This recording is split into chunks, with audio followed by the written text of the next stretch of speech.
Hello, everybody, and welcome to House of League. Yes, a little different voice at the beginning for you this week. It might sound a little different. Imagine how everybody watching it is going to feel. And when I say watching it, yes, we are audio and visual now, but thankfully for his fan club, of which we know is growing by the week, we've added his aunt as well as his mum now. Matt Shaw is still here, our usual host. I'm James Smailes, and this is still the House of League for now, but we're having a bit of a change, Matt. We are having a bit of a change. Exciting things coming. People will have seen All Out Rugby League is coming. It's very close to arriving. Hence the change, hence the studio that we're being looked after pretty well at the minute. Yeah, let's set the scene. We've got lovely pot plants. This is for people listening as normal that are not able to see us. Lucky you, I would say. Yeah, well, we're not. We'll pull back the curtain a little more. We weren't planning on doing our first video podcast today. We were just going to record the normal one in our studio in Manchester. But we thought, we'll have a little trial run. We'll check that we're not going to break the cameras straight away. We'll check how much weight we need to lose to get rid of double before chins. we go proper. My days are past at my age. I'm just going up, and there's no way it's ever going to go back down ever again, I'm afraid. But yeah, we've got lovely pot plants. We've got some vase thing that I don't know that I'm sure IKEA or other outlets would sell by the bucket loads, and lots of lights on us. I've not been in lights like this since the last time I was in Nick when I was busting you out. But as one for another story. This is still a Rugby League podcast. We are here to talk about Rugby League. But as Matt said, we are launching a new brand, All Out Rugby League. Our website launches on Monday, the 3rd of February. For those of you that already subscribe to our newsletter and our WhatsApp channels, we've already converted them over from Rugby League Live to All Out Rugby League. It's exciting times for us, isn't it, Matt? We're increasing the size of the team. We're going to be heading out a lot more. There's going to be videos. There's going to be extra bonus podcasts. We've got a great team working with us here in Manchester from Reach Studio. We're really excited about where we're going with this. Yeah, we can't tell you everything just yet, but we're getting bigger, we're getting better. Well, we're definitely getting bigger. They can see that. Absolutely. But as a team and an operation, we're also getting bigger and better. I'm so excited by the website, but I'm excited by this. I mean, we've got our own studio. I know. Well, I can't. My ego is going through. I've got a big ego anyway, but I can't get my head through. For those that are watching, it's quite plain at the minute. It's nice, it's crisp, it's clean. It's going to look completely different when we actually get the show up and running properly. It's not just going to be myself and Matt. We are going to have several guests, some well-known faces. There's going to be a bit of fun for it. There's going to be some serious parts as well. As I said, we are going to get out and about across the game, across clubs outside of Super League as well, and have some real fun this season, whilst also bringing you the hard news that we've always prided ourselves on. Enough about talking about ourselves and the new show, and there'll be plenty of that to come. Let's talk about what's been going on the last week. And I know everyone's probably wanting a Salford update. We did a special on that last week. You spoke really well. You had guys on talking about Salford. We're going to park Salford this week because it's a fast-paced moving story, isn't it? And the likelihood is that by the time people listen to this, it's already out of date. So we're going to leave Salford, but let's start with the big story out of Leeds this week. You watched that game against Wigan, a good win for them in pre-season, albeit a pre-season win, but really, really disappointing news on the injury front. Tell us a bit more. Yeah, Mike Acevo, the star signing, really, among a pretty good recruitment drive for Leeds. Played the game, he was killing it as well. He was skittling players left, right and centre. Bevan French went on attack, he shut it down, leg went the wrong way, ACL gone, season over. Before you started, it's a crushing blow for Leeds because he's a superstar. There's no other way of putting it. I think it's also terrible news for Super League. He would have filled the highlight reels. He would generate headlines. He'd go viral. All that's gone now, and it's a real shame for him first and foremost. When you're coming over from Australia and you're having to make that move and a climb to have something like this happen, and we know Leeds as a club and we know the community, and they'll rally around him and they'll really help him with that transition. But he's got to really difficult few months ahead, and he'll have been in a dark place the last few days. Lonely place, isn't it? Yeah. You know, an ACL, 9 months. And the thing with ACLs that players always say to me, the recovery is boring. It's a really boring one. You can't take shortcuts. It's stuff like walking in a straight line, jogging in a straight line, being on the treadmills, being on the bikes.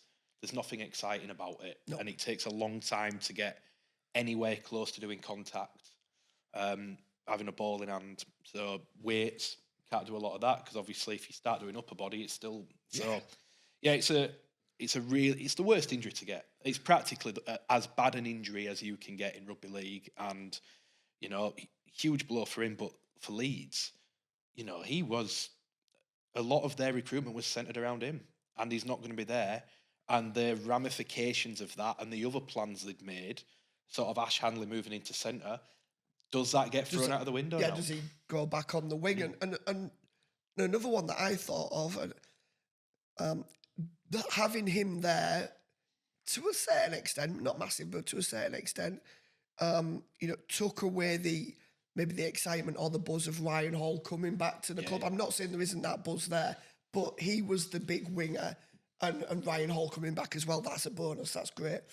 But now, does it put more focus on Ryan Hall coming back and what Leeds are going to need from Ryan Hall this season? I think it puts a focus on everyone because of, yes, it does, because Hall and Sevo are great in yardage. The fact that you lose Sevo, because Ash Hanley's good in yardage as well, you've got him at centre. Well, you've lost one of them now. And you talk about the options you've got. You could put Jake Connor into centre and Hanley onto the wing. Jake Connor's not a yardage man. You're changing your style. Your dynamic changes. Yeah. So it does put a lot more pressure on Ryan Hall, I think, and the rest of the guys, but you aren't going to put Jake Connor in that role and expect him to do it. So there are a lot of things for Brad Arthur to think about. The natural talk is what happens next. Do they look to recruit? Because with Sevo injured for the season, they get the salary cap. It's not dispensation. He just won't go on the cap. He hasn't played a game. He doesn't count on the cap. Doesn't count on the cap. So they can recruit. The question Leeds need to know right now is, can they get the quota free? Because this is unprecedented. It's not happened before where a quota player gets injured at the start of the season and doesn't play. So there's nothing in the operational rules now, about can it. you not just deregister that player? No. You've got seven. You've got your 7 quotas. So they've got to write to the RFL now and find out. I think they'll get the dispensation. That then opens up the question, do they go and recruit? Do they go overseas? It's hard to recruit this time of year. Who's available? But there are a few players on the market. Do you wait until March, April time when you've got them, the NRL is up and running and they start thinking, well, actually, we've got these players that are probably not going to be pushing our first team, and you pick up somebody that would normally be heading for the Queensland Cup or something like that? Here's your issue, and this is the tricky predicament they're in. Lockie Miller's already out for the first 3 or 4 weeks. Max Simpson, who can play in the outside backs, hasn't played for 2 years because he had an ACL injury. The depth that Brad Arthur wanted, that competition for places, is already depleted before the season starts. Now, right here, right now, there's no issue if we're looking at round 1, because you could put Riley Lum in, great young winger, they rate him highly, there's Alfie Edgell. If you start getting more injuries early on, before Lockie Miller gets back particularly, suddenly you've got an injury crisis. You're going down your squad list, aren't you? So, yes, you can wait for the right player to come up. And Warrington did similar when they had that great start. Then they lost the prop, Thomas McHale. They said, we'll wait, we're all right at the minute. They waited too long and they were having a crisis. They hadn't, and then the season went downhill. It's a very tricky balancing act, this, for Leeds. Because you also don't want to sign someone early who's not good enough. If you wait, a better player might come up. I don't know what the answer is for Leeds here. A lot of people go sign a player. I'm not sure that's the right thing unless the right player's available. Flip side of that, you could go, right, we're going to give Riley Lum a go. And Leeds, we know, will give young players a go. Is it fair to ask Riley Lum, who's played 4 or 5 games, to be expected to go in a Leeds team that wants to be competing for trophies and expect him to play at that level week in, week out for a full season? I think that's a very big ask. So it's a very tricky position for Leeds. I don't know what the answer is. Well, we'll have to see. As we said, it actually came in a game where they had a really good result. against Wigan. They were good as well. And speaking of good results, and you know, it's pre-season. You got to take them all with a little pinch of salt. But what we also saw was a good result for Wakefield against Castleford. Not so good for Castleford. Again, in pre-season, but it looked like there's some work to do there. Castleford were rubbish. Smells like I'm not going to sugarcoat it. They were rubbish. I was putting a big sprinkle and dollop of sugar on it. Look, listen. Pre-season's pre-season. How many times have we seen a team have an awful pre-season and then go and not win the comp maybe, but go and do really well? I remember Castleford losing to Wakefield in pre-season 2017, and they made the grand final, won the League Leaders Shield. It doesn't mean everything, but performance-wise, they had a strong team out and were poor, really poor. The left edge defensively was miles off. Is it time to panic? No, I don't think so. However, it puts pressure on them to play well. With a new coach. And don't forget, they've got Bradford in the Challenge Cup at Odsall on that horrible pitch. That's a banana skin. Nobby's going to be sniffing. Nobby's first competitive game. Yeah. Let's be honest. We had a look at the draw and gone, right, where are we going? Where's the shock? We'll go to Odsall. Yes. That's how our conversation went. And I think that's the BBC game. BBC game on the Sunday. BBC know that's the one that for potentially. Sure. So I don't think they'll be panicking, but they will panic if they don't play well this weekend. And that leads me to the next question I was going to come. You're the segue king. In terms of this weekend, they play Hull FC. Yep. Given where Hull FC were last season and the changes they make, do we get a better understanding of Castleford Tigers after we see them up against a Hull FC team that are going through a major evolution at the minute and a restart effectively? Because if they get done over by Hull FC, not to say that Hull FC aren't going to be any good, but all expectations are they're a big work in progress. Yeah. If they get done over by them, then maybe it's time to start worrying. It depends on the sort of team they put out, don't they? The thing that concerned me for Cass in the Wakefield game was for 40, 50 minutes, they had a strong team out and they were poor. If they play the kids this week and they get pumped, well, you can't really read anything into it. What I would say is I expect them to field a strongish team. And if they lose to Hull or don't play well against Hull, they've then played two teams that are widely being tipped to finish bottom half of the table. It's not a good sign. If they don't play well this week against Hull, they then have a lot of pressure to perform against Bradford. Yes. And I don't think that's a good place to be when you've not even reached the start of the season and there's that pressure. And let's be right, if they're poor at the weekend, there'll be doubts in the minds of the players if they've had two poor performances, even if it's pre-season. So, too early to panic, but outside observer, that was a worrying performance for me. And we'll go club by club next week with one of our pods when we run the rule. Actually, that'll probably be in a couple of weeks ahead of the start of the Super League season when we run the rule. So I don't need to go into too much detail, but a quick word on Wakefield, because while we're talking about Castleford being poor, there's a little bit of buzz about Trinity being back in Super League and, some of the recruitment they've made, the way that they recruited a year ago to actually get ready to be back in Super League, which was smart, forward thinking. There's a little bit of buzz and people think that they might just upset a few people. Yeah, because I don't think there's much pressure on them. And I think that's a good place for them to be. I think Wakefield, I remember them being at the best under Chris Chester. The years they finished 4th and 5th. They went with freedom and enjoyed themselves. I think there is a bit of that. I think Darryl Powell's got a new lease of life there.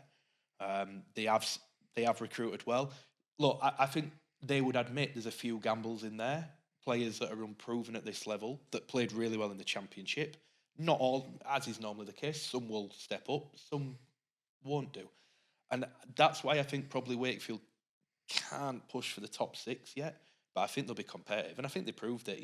They look good. They've signed some young players who are 23, 24, 25, ready for that next step up. I think it's a great platform for them, a great season for them to do that. Stadium's looking great. Really good. And they're going on it again. And we know now that Matt Ellis is getting his rooftop stand where he's going to have a DJ and barbecues on.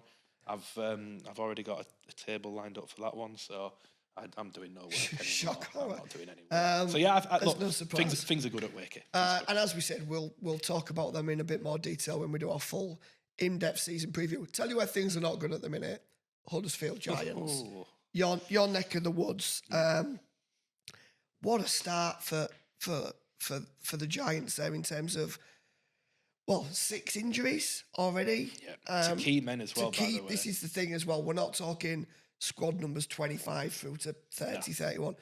To key men, they're up against it from the start, and then didn't play very well in that pre-season game at the weekend. No, they weren't great against Bradford. That was a poor performance. Again, didn't have the strongest team. They can't have the strongest team. Half of them are injured, but they weren't good. Tuilolohi's out. Zach Wolford's out. So that's your 6 and your 9. Clune's been struggling with an injury. Tanmill, the new signing's going back for the birth of his child. He's the new star centre signing, so they're going to miss him for 3 or 4 weeks. There's all sorts going on there. There's a few more that, off the top of my head, I've completely forgot about. I know there's more. So, and Leroy Cudjow's had a finger come out of his bone came out of the finger. He should be fit for the start of the season, though. Nevertheless, then you've got. I want 6, to ask 7, you more 9, about 13. that, but being as as queasy as I am, I don't want you to tell me anymore. But Okay, I'm both intrigued and repulsed at the same time. It wasn't a pretty injury, let's say that. I can imagine. So and obviously George King's out for 3 months because he turned in a running session and his leg came out of it. Yeah. It's crazy. So there's problems there already. Look, cards on the table, spoiler alert, I've got them finishing bottom this year. I always think that's killed the podcast in 2 weeks. That's right. It's in the magazine.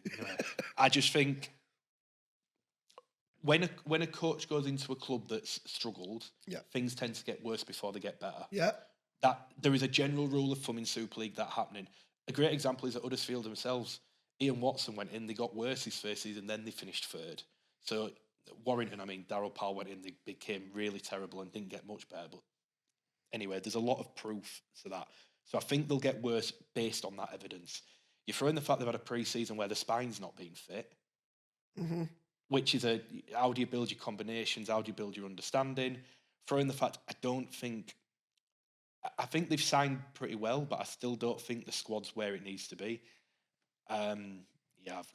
I think they're in for a really tough year. Let's just talk about the spine. One story that did come out this week from Aaron Barrow on Love Rugby League, our friends over there, and they're saying possibility Jacob Miller. Obviously, he started over on the East Coast with Hull FC, and he just seems to be slowly working his way along the M62 with Wakefield, Castleford, and now we're talking about Huddersfield. Do you see that one? Clearly, Milky would relish, I would imagine, an opportunity to come back and play Super League. Do you see that from a Huddersfield point of view? I see it from the point of view that their halfbacks are injured and they need a halfback, and he's an experienced He's panic stations at the minute, and he's a seasoned operator. Let's be honest, and this is no slight on Jacob Miller, because I said the same when Catalan signed Jordan Abdul last year. When you sign in a halfback a few weeks before the season, it smacks of desperation. And that's not to say that Jacob Miller's a terrible signing.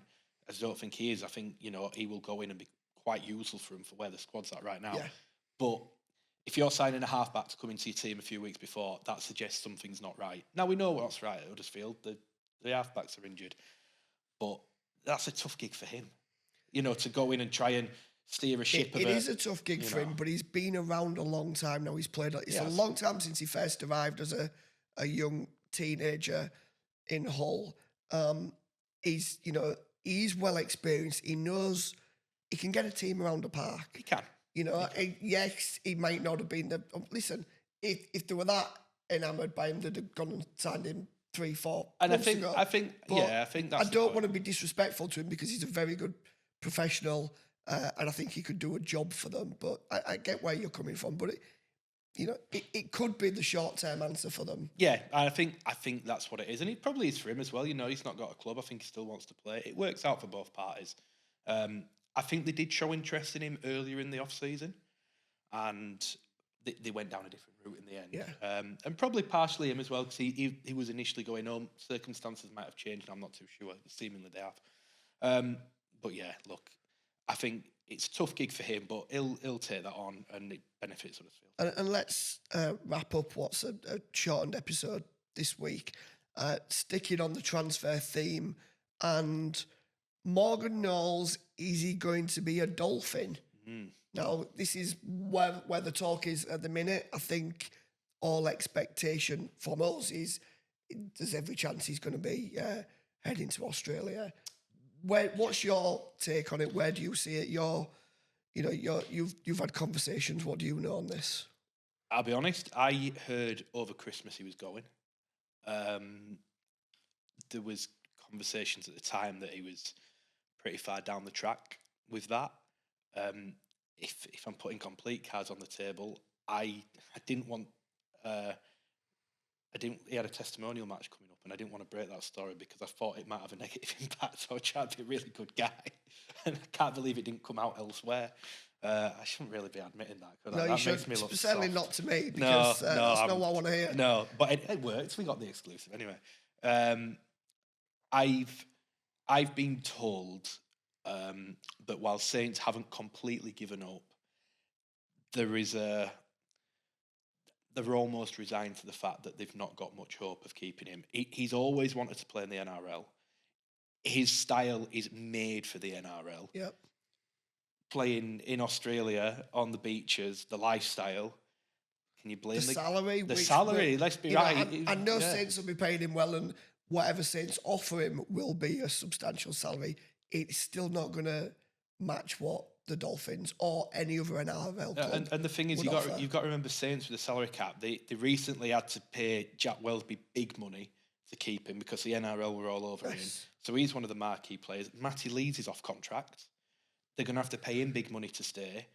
Salary cap wise, unfortunately, you can't keep everyone. No. Now, Saints will offer him a deal, have offered him a deal, no doubt. But financially, is it going to stack up? I don't think there's a chance. And also, from his point of view, if you're him, you've won everything. What is there left for him to win at St Helens? Well, he could go win the Challenge Cup and the Grand Final in the same season. It's been part of the, being a one-club man is an attraction to people. And look, Saints haven't won a Grand Final for a couple of years now. So being part of the next team, they had that awesome team, which is coming to the end of its cycle now, but he's only 28. So he can be part of the next team coming through and win that and be one of the pillars of that team. There are motivations. And look, let's be right.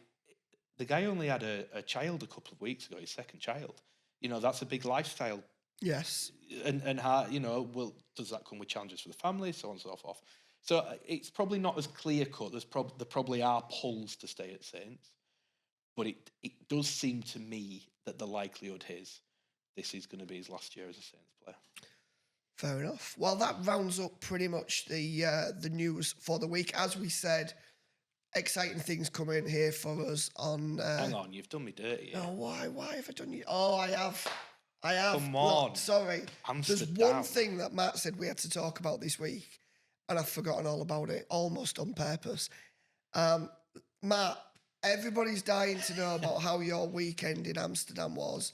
Please tell all the listeners who would love to know how you got Amster-damaged and what actually happened. Well, keep it clean because this is a PG. Obviously, Amsterdam's a great place. I enjoyed everything that was on offer. Let's put a bit of context and be serious. I mean, and it wasn't a holiday. You were there for work. That's what you didn't actually see much copy come from you. I was going to say. So I would question how much work you actually did. But you were there at the weekend. Hull Kingston Rovers played York Knights for the Amsterdam Challenge. Amsterdam and the Dutch tourist board and everybody there.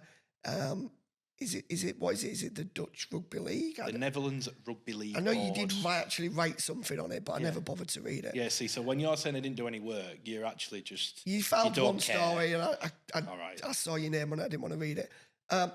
Talk to us a little bit about what was your experience like of the game. I'm not interested what your experience was on the night time. Cards on the table, the game was the worst part of the trip. The game was... That's because you're in Amsterdam. Yeah, no, but the game was your absolute run-of-the-mill pre-season game. It was a friendly where Hull KR put a lot of kids game. out. They put the kids out, a few senior players. Once both teams started making subs, as is always the case, the game turned awful. There was errors everywhere. The game was actually as bog standard as you'll see a pre-season game. But the experience was awesome. There was 2,715 there, I think it was. Record for the Netherlands, which people go, of course, Netherlands ain't played in, the rugby league ain't played in the Netherlands. But it did what a lot of things that I don't think people see. For starters, people go, what was the point of this? Well, commercially, Hull KR made double the amount of money on this game as they did when they hosted Sheffield Eagles in a pre-season game at Craven Park last year, despite having about 1,000 more people there. So commercially, I'm going bigger picture, forget Hull KR, why aren't more clubs doing this? Because there's money to be made.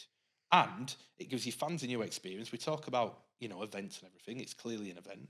And then the experience itself, they put the match day on, they put fan events on, there was a welcome party. It felt a little bit of a Toronto Wolfpack vibe around listen, the stadium, which Hull KR themselves have bought into with And Craven you Street. well know how highly I always spoke of Toronto. I thought you would say how highly I value a burger in the stands. I also value that, and I did get a nice burger. No, but you did enjoy that Toronto vibe, and I got that from seeing the pictures and your videos. Toronto, in my opinion, and I completely appreciate why it didn't work out in the end, and it's an argument that's been and gone. The biggest travesty for me in rugby league is what happened to Toronto, and I'm not blaming rugby league or the clubs or whatever for that. That was the best rugby league experience we've ever had, and I think Hull KR are trying to create a little bit of that. It's not quite at the same scale, but I think there's a lot to learn from that. At Craven Park as well, Amsterdam was a great place. I do think more clubs should do it. Whether they can tie it in with training camps maybe, so they're already out there, I don't know. But Amsterdam is great. And from the Netherlands Rugby League side, what are they doing? What strides are they making to try and develop the game over there? So, since 2009, they've been pushing it forward. There is now a league that takes place. I think there's 8 teams in the league. They have like a Rotterdam night where they go play. I think they were doing an Amsterdam one this year. The aim for Hull KR was to get into the schools and get more kids playing. And obviously they got into the clubs as well to help teach and educate the coaches, coach the coaches essentially. All that's been done. And some of the stories, like there were loads of kids that had been trained or coached that week, never picked up a rugby ball in their life, went to watch the game. And speaking to the foundation guys there at KR, Ben and Paul, and they were saying that teachers from the schools have asked if they can come over to Hull to see more of it. Yeah. I think that's great. No, that's brilliant. Listen, and this is a very small cog, a very tiny cog in growing rugby league. But it's another cog that keeps it turning. Well, imagine if all 12 clubs were doing that in 12 different destinations across Europe, one pre-season game. That wouldn't be feasible because you haven't got enough opponents. However, if everyone was doing it, you need a spark to like that. 100%. I think what they did was great. And it makes sense given Hull's location. That speaking as someone from the city myself, the relationship with Rotterdam and Amsterdam and the ports. It feels like a really good link up as well 100%. With East Hull and Hull Kings. Well, and let's be right, it's not if you live where I do and you get a flight, like 45 minutes. Yeah, I didn't even get time to write an article. No wonder. I thought I'd be writing all my articles. And that's the reason he never filed a story, ladies and gents. Listen, we really do need to wrap it up. Matt's managed to plug the fact that he had a weekend in Amsterdam on our money and made the most of it. Thanks for being with us. As we said, we've got some really special events and podcasts and videos, and we've got our season preview magazine, which is in the shops as of Tuesday, February the 4th. I hope I've got that date wrong. You have. If not, right, Wednesday the 5th, you'll find it in all good stockists.